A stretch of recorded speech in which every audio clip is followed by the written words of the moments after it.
The so-called Zodiac Killer became known as one of America's most prolific serial murderers who terrorized the San Francisco Bay Area. Así descubrieron al Zodiaco. Una figura sombría aterrorizó la bahía de San Francisco en los años 60, convirtiéndose en uno de los expedientes policiales más célebres de la historia estadounidense y al mismo tiempo en un fantasma imposible de atrapar.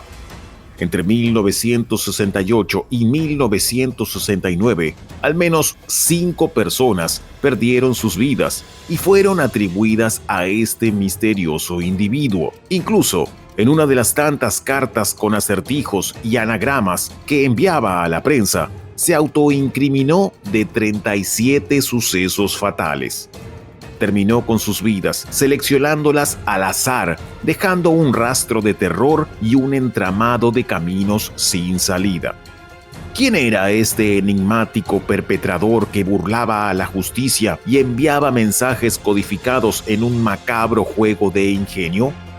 Lo que pocos saben es que en los últimos años ha surgido una figura clave capaz de desentrañar el enigma.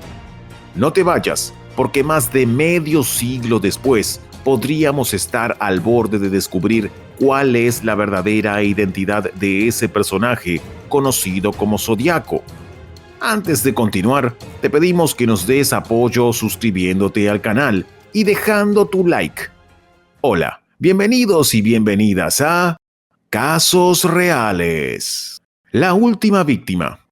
El 11 de octubre de 1969 había sido un día de mucho trabajo para Paul Lee Stein, un joven taxista de 29 años que manejaba por las calles de San Francisco.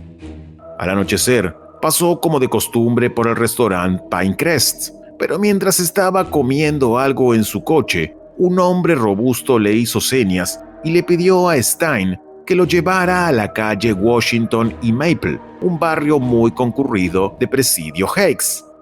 Como con cualquier viaje de rutina, Stein arrancó sin dudar. Conducía por una zona rodeada de grandes mansiones cuando el pasajero le pidió que se detuviera en el número 3898 de la calle Washington. Entonces, sin titubear, sacó un arma, la acercó a la mejilla derecha de Stein y luego emitió un disparo sin mediar palabra. Después se bajó del vehículo y se subió del lado del acompañante. Puso la cabeza del joven taxista en su regazo mientras tomaba su cartera y le arrancaba un pedazo de camisa. Lo que no sabía era que unos jóvenes lo estaban observando desde la ventana de un segundo piso al otro lado de la calle, mientras marcaban al 911. El detective David Toschi no tardó más de 20 minutos en llegar al lugar de los hechos. Decenas de agentes peinaron la zona en busca de sospechosos, aunque el autor de aquel lamentable hecho estaba a tan solo 300 metros. De hecho, por un error, lo dejaron escapar. La policía, que buscaba a un adulto de tez oscura, ni siquiera se percató de las manchas rojas en su camisa cuando estuvo cara a cara con el culpable, preguntándole si había visto algo sospechoso.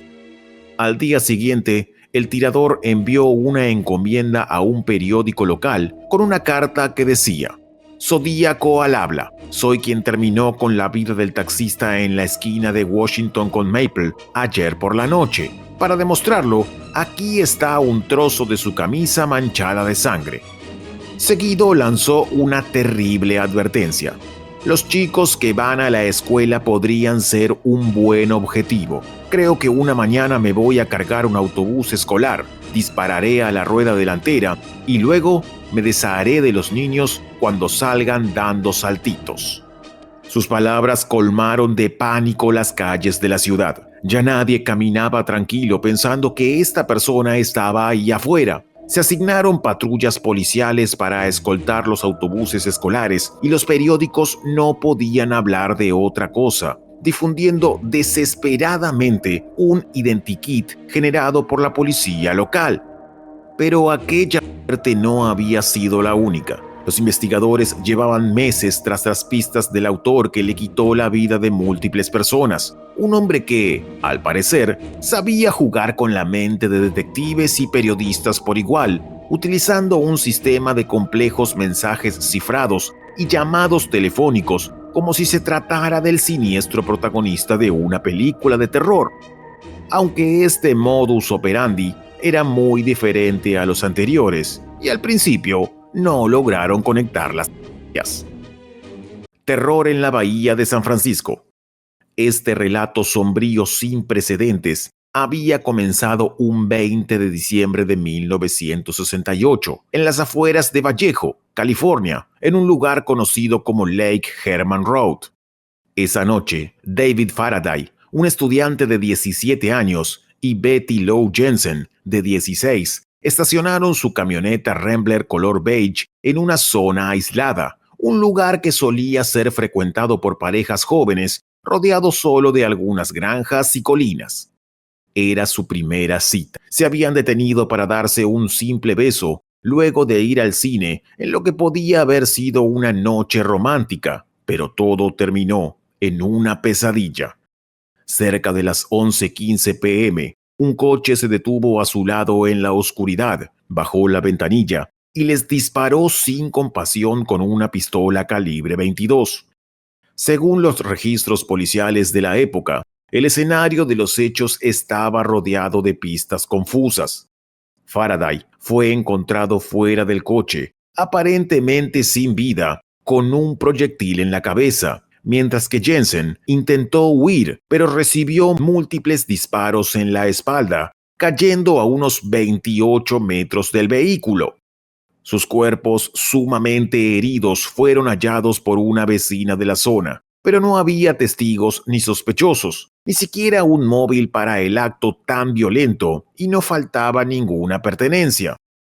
A pesar de las investigaciones, la policía no pudo hacer ningún arresto, y sin pistas, el incidente se enfrió rápidamente. Sin embargo, meses más tarde, nuevos ataques encendieron las alarmas. El 4 de julio de 1969, otra pareja fue agredida a pocos kilómetros del primer escenario, esta vez en un campo de golf de Blue Rock Springs, Vallejo, California. El modus operandi fue perturbadoramente similar. Michael Magot y Darlene Ferrin, de 19 y 22 años, eran amantes. Habían salido a pasar el rato cuando un vehículo comenzó a seguirlos en medio de la noche. Darlene, que iba al volante, dio varios giros bruscos para despistar a su perseguidor, pero acabó estrellándose contra un árbol. Los había llevado a un callejón sin salida. El coche no encendía y las luces estaban cada vez más cerca, hasta que finalmente se estacionó detrás de ellos e iluminó a la pareja con los faros de su automóvil. Paralizados, Darlene y Michael creyeron por un instante que se trataba de la policía. Un momento después, el desconocido se acercó con un revólver a la ventanilla del acompañante y comenzó a dispararles sin mediar palabra. La joven perdió la vida en el suelo de forma brutal, tratando de huir, pero el adolescente, que logró sobrevivir, dio información muy valiosa a la policía. Describió por primera vez al perpetrador como un hombre de tez blanca, corpulento, de anteojos, de unos 26 a 30 años, de cabello castaño claro corto, al estilo militar, aunque, por supuesto, era una descripción muy vaga para dar con el culpable. Al día siguiente, recibieron un llamado anónimo. Alguien con una voz baja hizo una confesión escalofriante. Quiero denunciar un asesinato. Si acuden 1,5 kilómetros al este de Columbus Parkway, encontrarán unos chicos en un auto marrón. Recibieron múltiples disparos con una Luger de 9 milímetros. También le quité la vida a otros chicos el año pasado. Adiós. El testimonio y aquella misteriosa llamada, junto con unas cartas que el supuesto agresor envió a la prensa, fueron armando el perfil del autor de los múltiples hechos. Un hombre inteligente, calculador, fascinado con quitar vidas. Sin embargo, no había concluido sus acciones, iba a seguir terminando con vidas. El 27 de septiembre ocurrió el más emblemático de todos los actos delictivos del individuo en cuestión. Ese día, Cecilia Ann Shepard, de 22 años, y Brian Calvin Handler, de 20, disfrutaban de un picnic a la sombra de dos robles a orillas del lago Berryessa, en California. Era de tarde y no había gente, el escenario perfecto para el horror, y Cecilia divisó una silueta al otro lado del lago que poco a poco se acercaba hacia ellos. El hombre llevaba un traje que mostraba con claridad qué era y a qué había ido. Tenía una capucha negra y cuadrada, como la de un verdugo, con un círculo blanco en el pecho, tachado con una cruz, cuyas puntas sobresalen del círculo. Además, cargaba un arma blanca de unos 30 centímetros, una pistola y cuerdas de plástico blanco. Los jóvenes quedaron inmóviles ante semejante figura, hasta que les dijo: «Quiero el dinero y las llaves del coche. Quiero el coche para ir a México». Y luego siguió: «Soy un preso fugado de Deer Lodge, en Montana. Le quité la vida a un guardia de la cárcel. Tengo un coche robado y nada que perder. Estoy totalmente sin dinero. No te hagas el héroe conmigo. No intentes agarrar la pistola». Esas fueron sus últimas palabras antes de atarlos con la soga y empezar a realizarles cortes letales. Después, antes de alejarse, grabó en la puerta del coche su símbolo y las fechas de sus otros hechos. Quería que supieran que no era un simple imitador. Pero había cometido un error. Ambas víctimas seguían con vida. Estaban realmente malheridos y no podían moverse, hasta que un pescador y su hijo pasaron por ahí y los escucharon gritar. Solamente Brian sobrevivió, y esta vez pudo dar una descripción más detallada. Con ella hicieron un escalofriante boceto que se hizo público poco después. Mientras sus víctimas agonizaban, también en este caso llamó para dar cuentas del hecho a la policía, asumiendo la responsabilidad de sus actos perfectos y dando el lugar exacto, como si todo se tratara de un juego en el que intentaba probar qué tan lejos llegaban para atraparlo. El código del mal. Lo que marcó la personalidad del responsable no fue cómo se dirigía a sus víctimas, ni siquiera su cuidado al preparar los escenarios donde sucedían los hechos. En cambio, lo fueron las numerosas cartas que enviaba a los periódicos locales, prácticamente burlándose de la policía, firmando con el símbolo ya perturbador y familiar. Estas comunicaciones no solo contenían detalles inquietantes de sus oscuros actos, además se convirtieron en un juego. Él quería que los periódicos descifrasen un criptograma con 8 filas y 17 símbolos distintos, porque allí se escondía su verdadera identidad. Pero además tenían que publicarlo en primera plana o advertía con quitarle la vida a 12 personas en fin de semana siguiente. La primera carta se publicó de esa forma, en el periódico del 1 de agosto de 1969, y fue resuelta por una pareja amante de los rompecabezas en cuestión de días. Sin embargo, el segundo mensaje, conocido como Z340, que salió en los medios 3 semanas después del ataque al taxista, fue uno de los más difíciles de descifrar en la historia de la criptografía. El zodíaco comenzó a emplear técnicas complejas y cambiantes, por lo que quedó claro que tenía algún plan en mente y obtenía algún placer perverso en este juego del gato y el ratón. Las siguientes cartas fueron simples burlas porque la policía no lograba decodificarlo. El siguiente y último código que envió en 1970 prometía revelar su identidad, pero con solo 13 caracteres fue prácticamente una misión imposible. Desde ese momento algo cambió. Los hechos dejaron de ser el foco principal y solo se centraba en sus acertijos, en las cartas advertencias y hasta un diagrama de una bomba casera que prometía poner en alguna parte junto con un mapa para resolver. Los detectives Bill Armstrong y Dave Toschi fueron asignados al caso. El Departamento de Policía de San Francisco al final investigó y estimó por lo menos a 2.500 sospechosos hasta que por fin lograron un avance. El presunto autor de los hechos. Los investigadores tenían en el punto de mira a varios sospechosos, pero había uno que encajaba con el perfil criminal del perpetrador. Se llamaba Arthur Lake Allen, un joven superdotado que vivía en una caravana de Santa Rosa y cuyo extraño comportamiento hizo desconfiar a sus propios familiares tras los sucesos de 1971. Era un apasionado de los rifles y las armas. Le habían encontrado un cuchillo con rastros de sangre, tenía escondida una carta repleta de símbolos extraños y portaba un reloj marca Zodíaco y un anillo con la letra Z. Parecía que todas las piezas iban encajando a la perfección. Luego de su detención, realizaron una serie de pruebas periciales. Una de ellas era un examen caligráfico para comparar su letra con la de las cartas de Zodíaco, y desde ese momento la teoría comenzó a caerse a pedazos. No solo su letra era diferente, tampoco coincidían sus huellas con las que habían encontrado en las escenas de los hechos.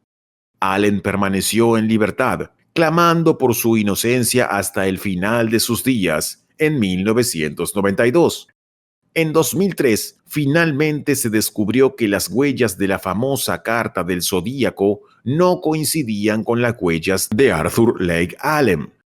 Lo cierto es que, mientras Allen estuvo en prisión, las cartas de Zodíaco se interrumpieron de forma misteriosa, y durante muchos años eso bastó para creer que podía ser el culpable de tales aberraciones. Aunque hasta hace poco, la mayoría pensaba que el Zodíaco podía estar todavía tomando café a su lado o podía estar sentado en la parada del autobús sin levantar sospechas, como un anciano de 80 o 90 años. La última investigación. En mayo de 2021, un comunicado de prensa que emitió la organización independiente The Case Breakers volvió a sacudir el polvo del caso.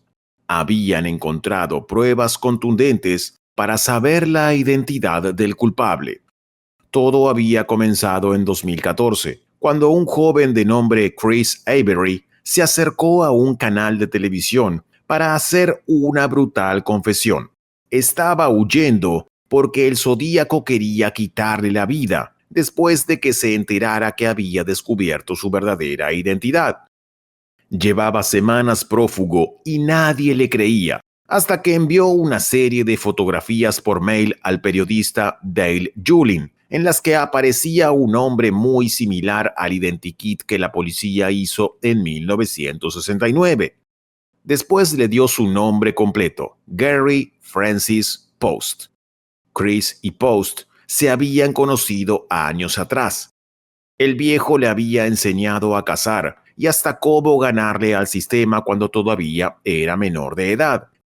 Tenían una relación casi de padre e hijo. De hecho, fue como un segundo padre hasta que descubrió quién era realmente, cuando descifró su nombre en una de las cartas del Zodíaco. El periodista lo llevó hasta el FBI y comenzó la investigación.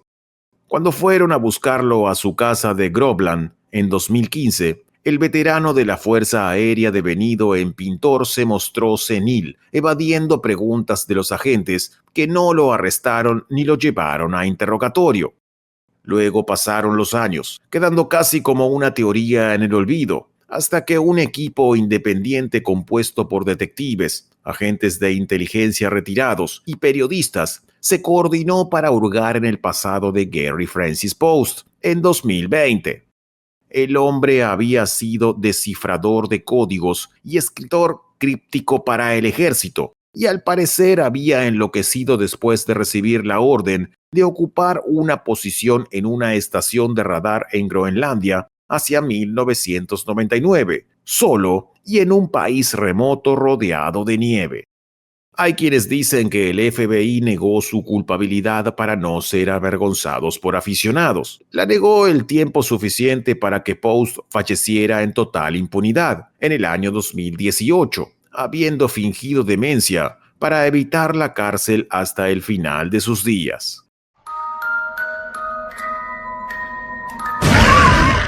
Final. A pesar de los años, los enigmas y las pistas que se siguen acumulando, la justicia nunca declaró un culpable. Los rumores sobre coincidencias de ADN en los últimos tiempos casi dieron un rostro al hombre que aterrorizó a toda una ciudad. Sin embargo, el FBI decidió mantener el caso abierto como una herida que nunca cierra. Quizás el rostro detrás del zodíaco siga siendo un misterio intacto. Tal vez aún viva escondido en el anonimato o haya fallecido siendo un hombre mayor, llevándose consigo su ego, sus artimañas y sus secretos. Pero aun cuando ya sea demasiado tarde para hacer justicia, el misterio lo mantiene vivo, alimentado por todas las preguntas que, décadas después, siguen sin respuesta. Tal vez esa sea su mayor victoria. Hasta acá el video de la semana. Esperamos te haya gustado y te pido por favor que nos des tu importante apoyo suscribiéndote al canal y dejando tu opinión en la caja de comentarios. Si Dios quiere, nos vemos la próxima semana en un caso real más.